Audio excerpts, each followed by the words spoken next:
On a gray February morning in 1981, Professor David Kellerman stood at the lectern in his Georgetown University classroom, watching 37 graduate students settle into their seats for advanced Soviet strategic studies, unaware that one of them had been systematically stealing classified research from his office for the past 8 months. The snow fell silently outside the tall windows of the Intercultural Center, muffling the sounds of campus life, and Kellerman prepared to deliver his lecture on Warsaw Pact military doctrine with the same careful precision he brought to every class. He had no reason to suspect that his brightest student, the one who asked the most penetrating questions and wrote the most sophisticated papers, was anything other than what she appeared to be: a dedicated doctoral candidate with an exceptional grasp of Soviet military thinking. What Kellerman believed about academic integrity, about the sanctity of scholarly research, about the clear boundaries between education and espionage would be shattered by a single moment of careless observation that revealed how thoroughly his trust had been exploited. This is the story of how a Georgetown professor's expertise in Soviet affairs became both his greatest professional asset and his most dangerous vulnerability, and how a seemingly innocent academic relationship concealed one of the most brazen intelligence operations ever conducted within American higher education. But before we dive into this story, make sure to leave a like and subscribe to the channel so we can bring you the most gripping Cold War and espionage stories every day. And tell me in the comments where you're watching from. It really helps support us. David Kellerman was 48 years old that winter, a tenured professor in Georgetown's Department of Government who had built his career on understanding the Soviet military mind. He had spent 3 years in Moscow during the early 1970s as a State Department analyst, posted to the American Embassy where his duties involved reading Soviet military journals, attending academic conferences, and producing assessments of Warsaw Pact capabilities for diplomatic cables back to Washington. The work had been exhilarating and exhausting, requiring him to master not just the Russian language, but the peculiar dialect of Soviet military thinking, the way Red Army theorists conceptualized warfare through a lens of historical materialism and dialectical analysis that bore little resemblance to American strategic thought. When he returned to the United States in 1974, Kellerman had transitioned into academic life, accepting a position at Georgetown where he could share his knowledge with the next generation of analysts and policymakers. His courses were legendarily difficult, demanding that students read primary sources in Russian and grapple with the complex interplay of ideology and pragmatism that characterized Soviet military planning. He maintained his security, clearance, and occasionally consulted for the Defense Intelligence Agency, reviewing classified assessments and providing context that could only come from years of immersion in Soviet military culture. His office in the Intercultural Center was a reflection of his professional obsessions. The walls were lined with bookshelves sagging under the weight of Soviet military journals, captured documents from various conflicts, and English translations of works by Clausewitz and Svechin that influenced Soviet military thinking. His desk was perpetually buried under stacks of student papers, draft manuscripts, and classified briefing materials that he was reviewing for the DIA. A large map of Eastern Europe dominated one wall, marked with colored pins indicating Soviet military districts and the deployment of Warsaw Pact forces. It was the workspace of someone who lived inside his subject, who thought constantly about the strategic calculations being made in Moscow and how they might affect American security.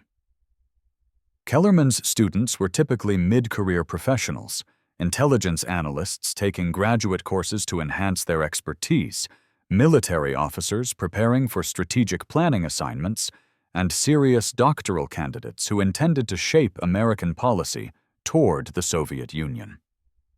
They came to his classes with existing knowledge and professional experience, which made teaching them both easier and more demanding. He could assume a baseline of understanding, but he also faced students who challenged his interpretations and brought their own analytical frameworks to the material. Among this accomplished group, one student stood out with remarkable clarity. Her name was Catherine Weber, a 28-year-old doctoral candidate whose application materials indicated she had completed her undergraduate degree at the University of Chicago before working for 3 years as a researcher at the Hoover Institution in California. She had come to Georgetown specifically to study with Kellerman, she told him during their first meeting, because his work on Soviet operational doctrine was the most sophisticated analysis being produced in American academia. Her grasp of Russian was exceptional, her written work was consistently excellent, and her participation in class discussions demonstrated a depth of understanding that impressed even Kellerman's most cynical colleagues. Kellerman had noticed Catherine immediately during the first week of the fall semester. While other students struggled with the density of Soviet military writing, Catherine navigated it with apparent ease. She could explain the difference between operational art and tactics, as Soviet theorists understood those concepts. She recognized references to historical battles that influenced contemporary doctrine. She asked questions that went to the heart of strategic debates within the Red Army's general staff. It was the kind of performance that reminded Kellerman why he had become a teacher. The satisfaction of working with a mind that could grasp complex ideas and push analysis in new directions. By mid-October, Kellerman had invited Catherine to assist him with a research project he was conducting for the DIA, a classified assessment of how Soviet forces might conduct offensive operations in Central Europe. The work required her to review declassified Warsaw Pact documents and help organize his analysis of Soviet combined arms theory. It was exactly the kind of opportunity that doctoral students competed for: access to classified materials and direct collaboration with an established expert in the field. Catherine had accepted with appropriate gratitude, and over the following months she had proven herself invaluable, working late hours in Kellerman's office, translating documents, checking citations, and offering insights that strengthened his arguments. What Kellerman did not know, what he had no reason to suspect, was that Catherine Weber's entire academic identity was a carefully constructed fiction. Her real name was Yelena Volkov, and she was a captain in the KGB's first chief directorate, specifically trained in the science of penetrating Western academic institutions to gather intelligence on American strategic thinking. She had spent 2 years preparing for this assignment, studying at a KGB facility outside Moscow that replicated American university life, learning to speak English with a flawless Midwestern accent, memorizing the details of Catherine Weber's fabricated biography, and mastering the analytical techniques she would need to appear as a legitimate scholar.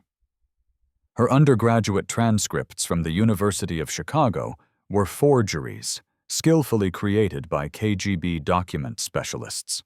Her employment at the Hoover Institution had never occurred. Even her letters of recommendation had been written by KGB officers posing as American academics. The operation that had placed Volkov at Georgetown was part of a broader Soviet intelligence effort to understand American strategic thinking about potential conflict in Europe. Moscow was concerned that American analysts might be developing new doctrines for fighting a conventional war against the Warsaw Pact, doctrines that could undermine Soviet military advantages. They needed to know what American experts actually believed about Soviet capabilities, what classified assessments were being produced, and which aspects of Soviet military planning were well understood versus which remained opaque to Western analysts. Embedding an agent inside Georgetown's Soviet Studies program with access to a professor who consulted regularly for the Defense Intelligence Agency, was an ideal way to gather this intelligence. For 8 months, Volkov had performed her role with disciplined precision. She attended every class, completed every assignment, participated in every discussion with exactly the right balance of insight and deference. She had cultivated a relationship with Kellerman that was professional and collegial, never crossing boundaries that might have seemed inappropriate, but developing sufficient trust that he granted her access to his office, his research materials, and occasionally to classified documents that he was reviewing. She photographed everything, using a miniature camera concealed in her briefcase, transmitting the film to her handlers through dead drops serviced by Soviet diplomatic personnel who operated out of the embassy with legal immunity. The intelligence she gathered was significant. She photographed Kellerman's drafts of classified assessments before he submitted them to the DIA. She copied his notes from meetings with intelligence community officials. She documented the questions that American analysts were asking about Soviet military capabilities, revealing what Washington understood and what it did not. Every piece of information went back to Moscow, where specialists studied it to understand American thinking and adjust Soviet military planning accordingly. What ultimately exposed Volkov was not sophisticated counterintelligence work or careful surveillance, but rather a moment of carelessness born from months of successful operation without detection. On that February morning in 1981, as Kellerman prepared to begin his lecture on Warsaw Pact doctrine, he noticed that Catherine had arrived unusually early and was sitting alone in the classroom, reading from a notebook while the other students filtered in. This was not particularly unusual. Catherine often arrived early to review her notes or prepare questions. But something about her posture caught Kellerman's attention, something in the way she held herself with a tension that seemed out of character. As Kellerman arranged his lecture materials on the podium, he glanced up and saw Catherine quickly close her notebook and slip it into her bag as another student approached to ask her a question. The movement was abrupt, almost furtive, and it triggered a small alarm in Kellerman's mind. He had spent years in Moscow learning to read the subtle signals of stress and concealment, the tiny behavioral indicators that people displayed when they were hiding something.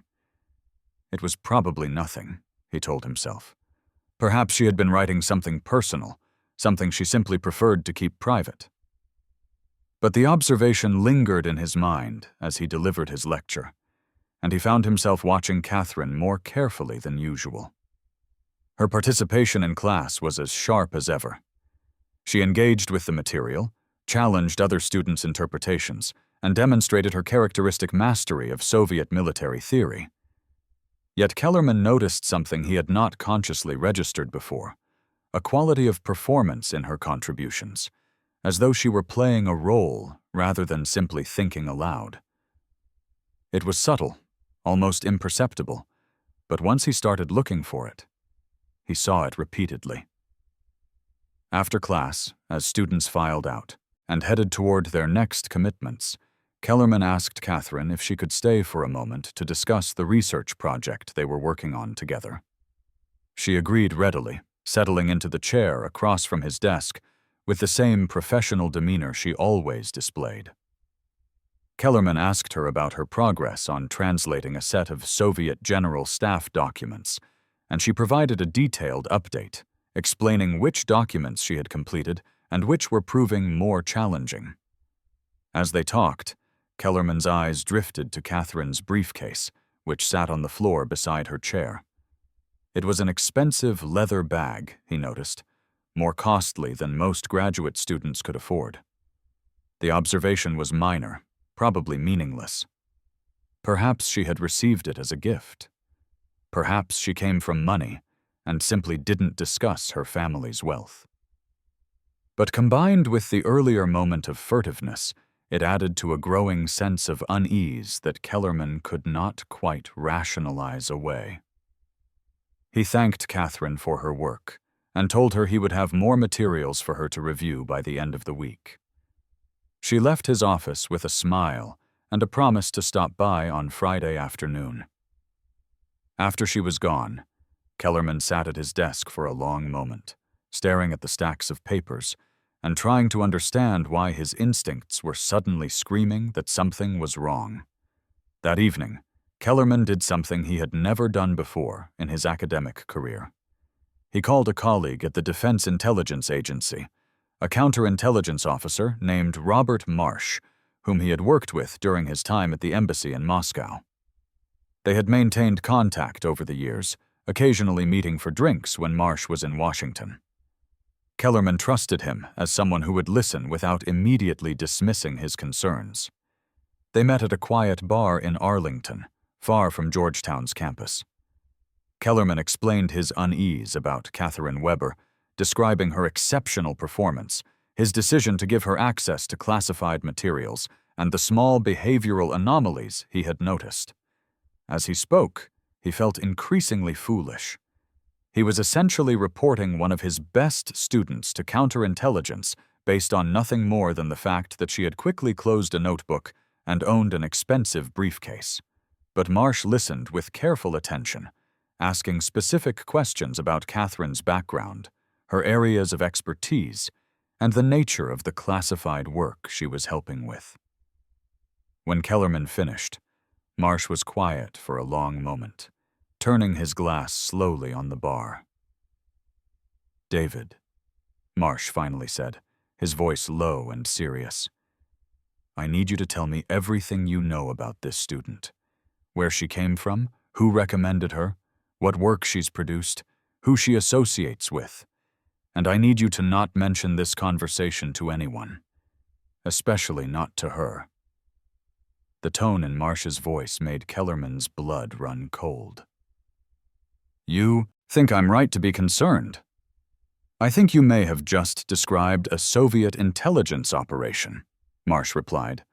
"And if I'm right, if your student is actually a KGB officer, then you've been sitting next to one of the most successful penetrations of American academia we've ever seen." Over the next 3 weeks, Kellerman lived a double life that left him exhausted and paranoid.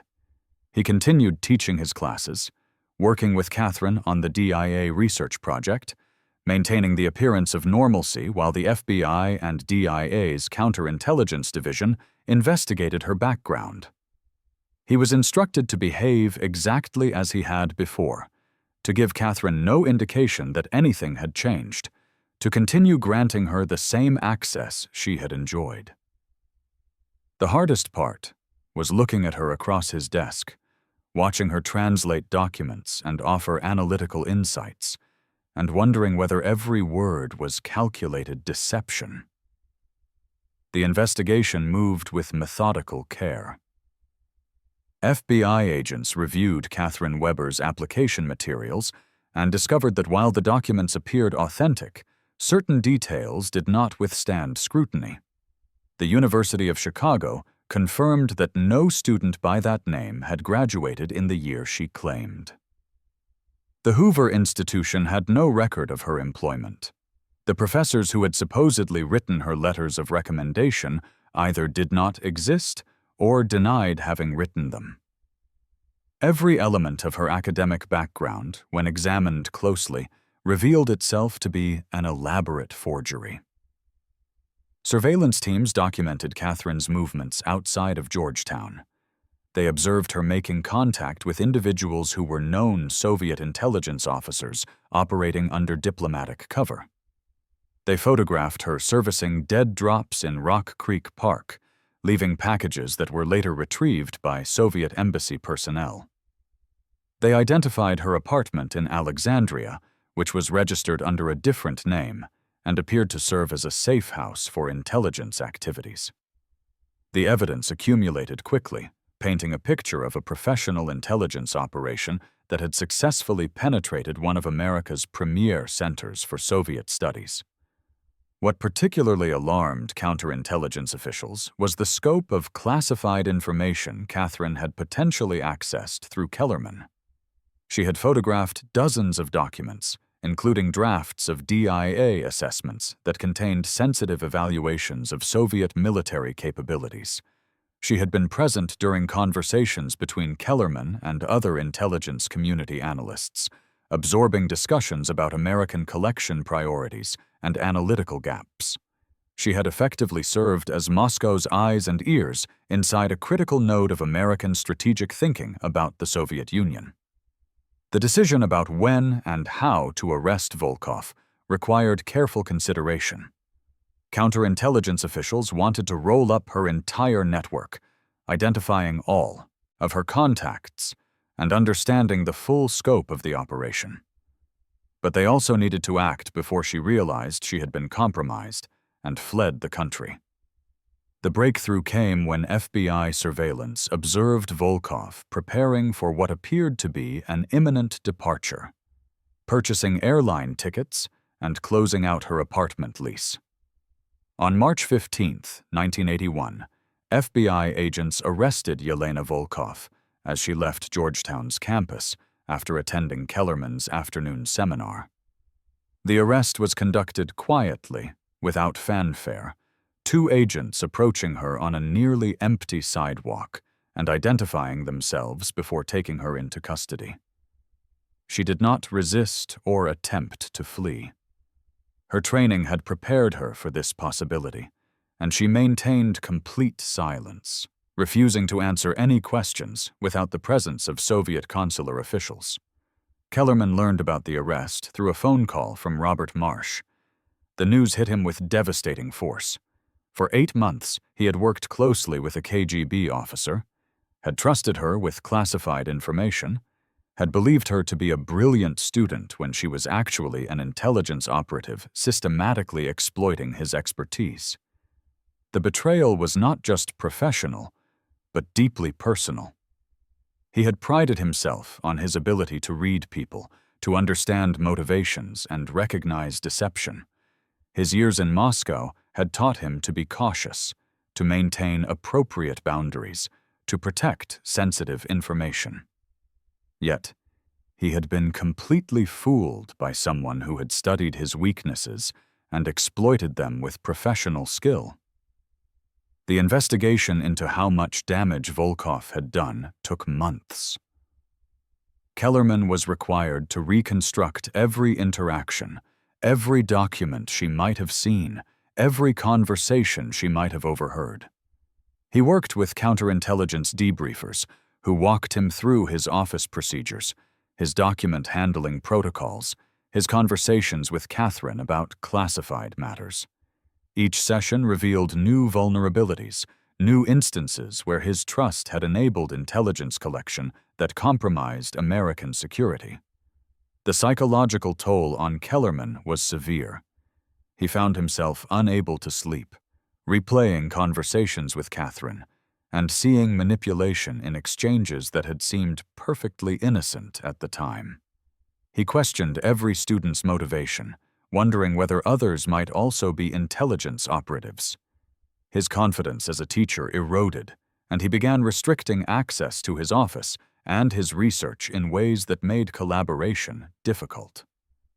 Colleagues noticed the change, saw how he had become withdrawn and suspicious, but few knew the full story of what had happened. Yelena Volkov was held in federal custody for 6 weeks, while the State Department and Justice Department debated how to handle her case. Charging her with espionage would require a trial that would expose sensitive counterintelligence methods and potentially reveal how much American officials knew about Soviet intelligence operations. The alternative was to arrange a quiet exchange, trading Volkov for an American intelligence officer held by the Soviets. Ultimately, diplomatic pragmatism prevailed over the desire for public accountability. In early May, Volkov was expelled from the United States and returned to Moscow as part of a prisoner exchange that received minimal press coverage. The public was told only that a Soviet citizen accused of immigration violations had been sent home. The full story of her 8-month operation inside Georgetown remained classified, known only to a small number of officials in the intelligence community and the handful of academics who had been caught in her web. Kellerman received a classified briefing on what the FBI had learned from the investigation. Volkov had transmitted more than 400 photographs of classified documents back to Moscow. She had provided detailed reports on American analytical thinking about Soviet military doctrine.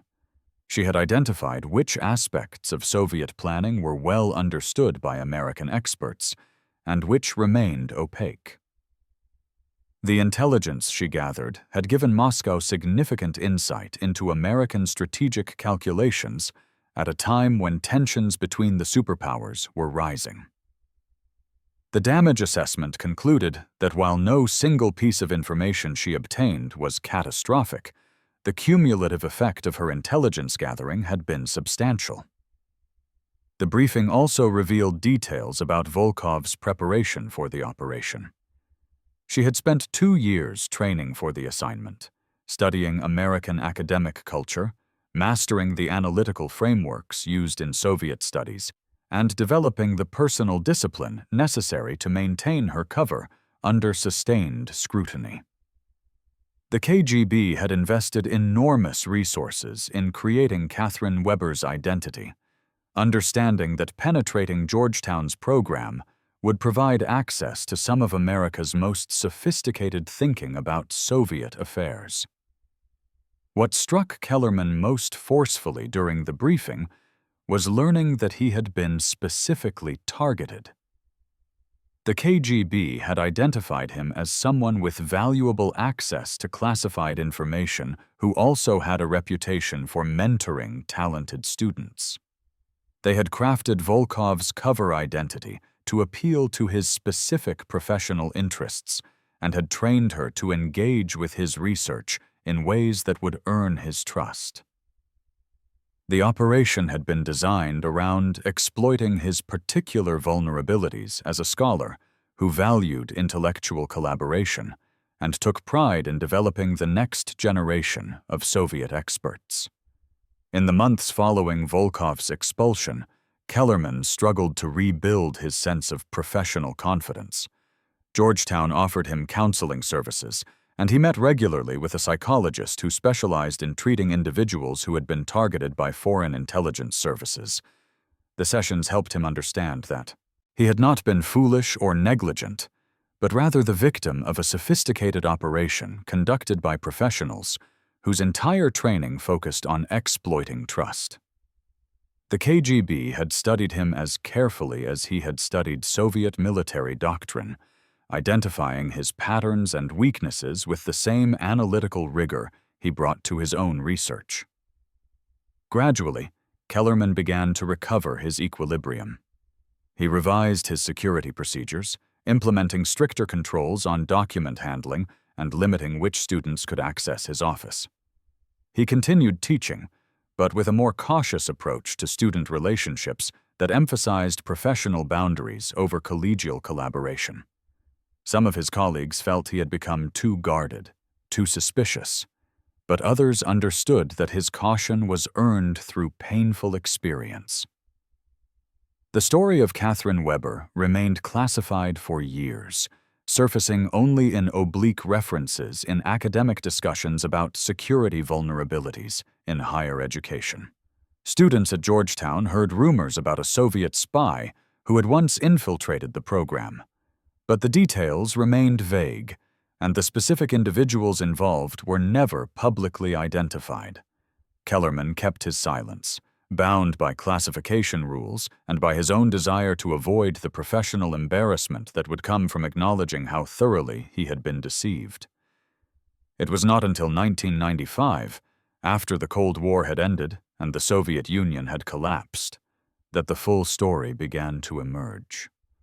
A former KGB officer who had defected to the West published a memoir that included a chapter on illegals operations in American universities.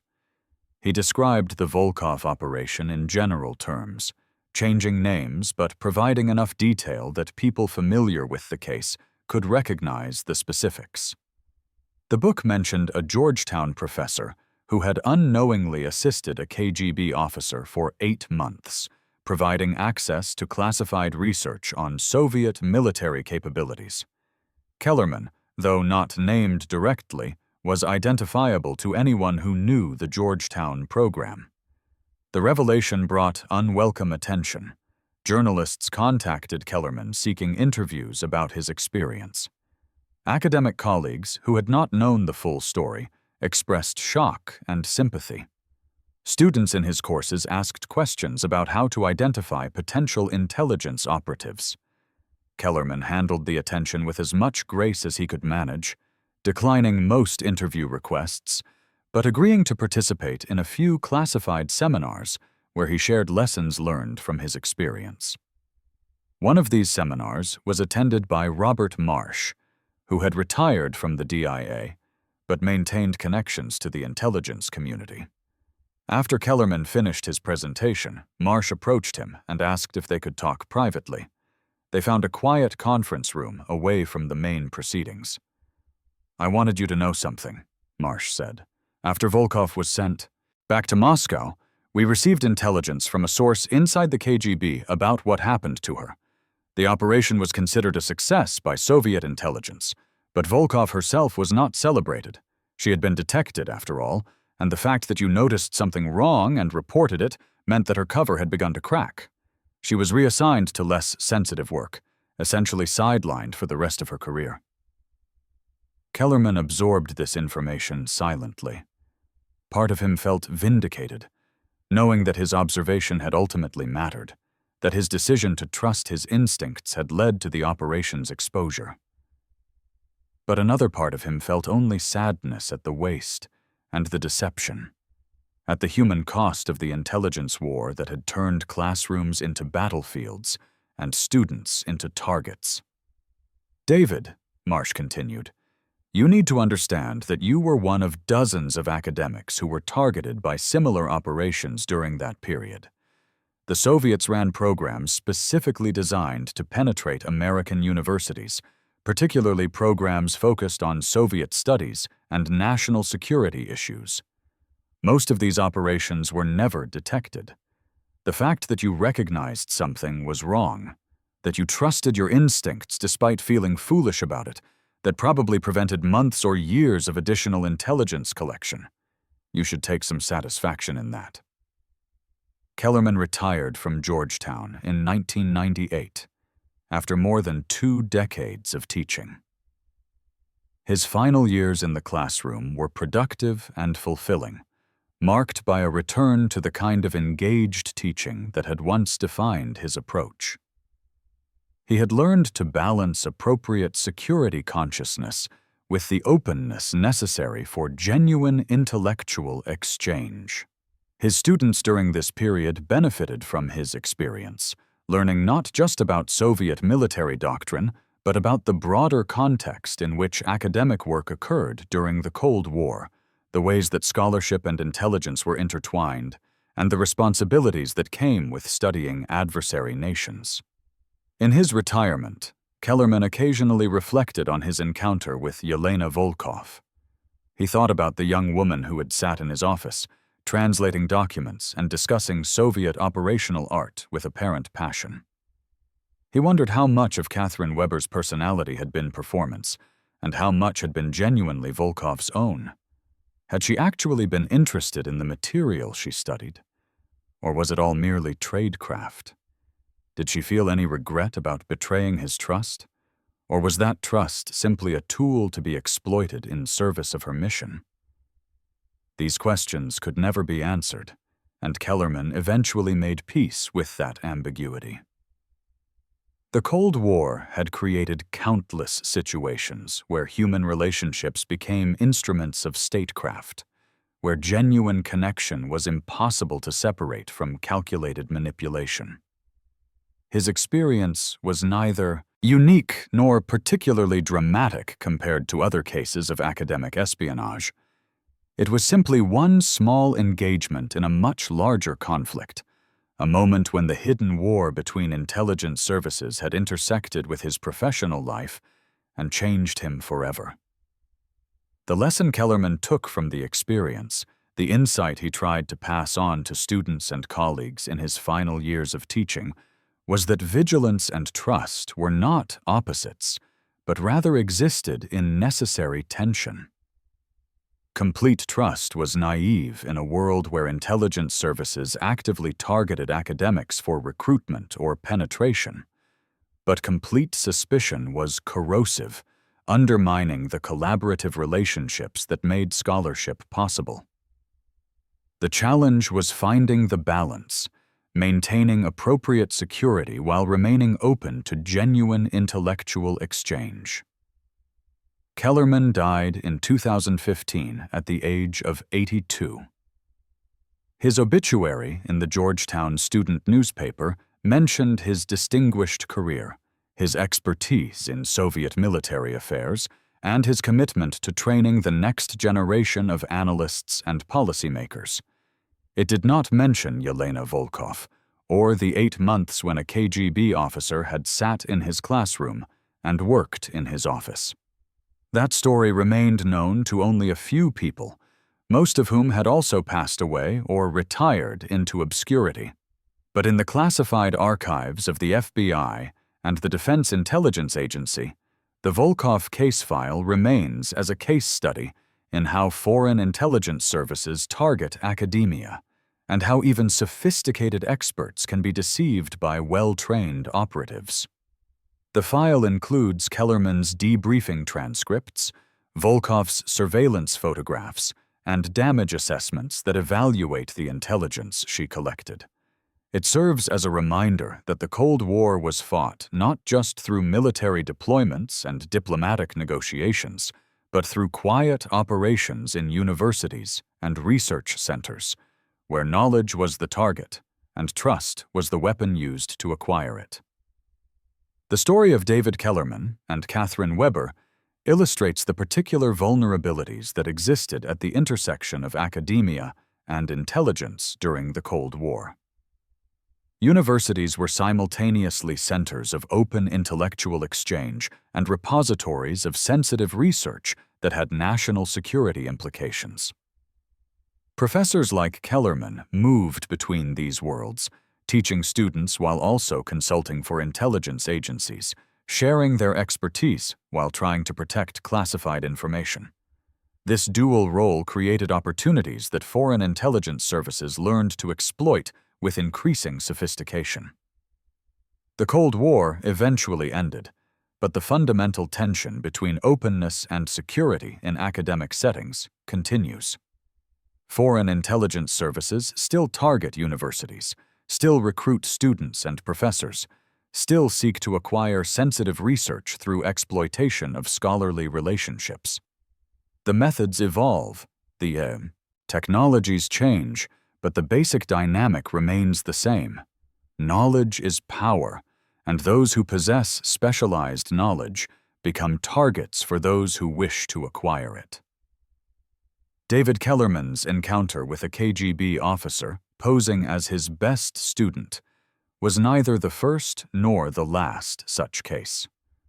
But it serves as a reminder of the human dimension of intelligence work, the ways that espionage relies not just on technology and tradecraft, but on the exploitation of human relationships. And it demonstrates that even those who study deception professionally, who spend their careers analyzing how adversaries think and operate, can be vulnerable to manipulation by skilled intelligence operatives who understand how to exploit trust. And that concludes our story. If you made it this far, please share your thoughts in the comments. Don't forget to subscribe for more incredible stories and check out the video on screen. I'm sure you'll enjoy it. See you next time.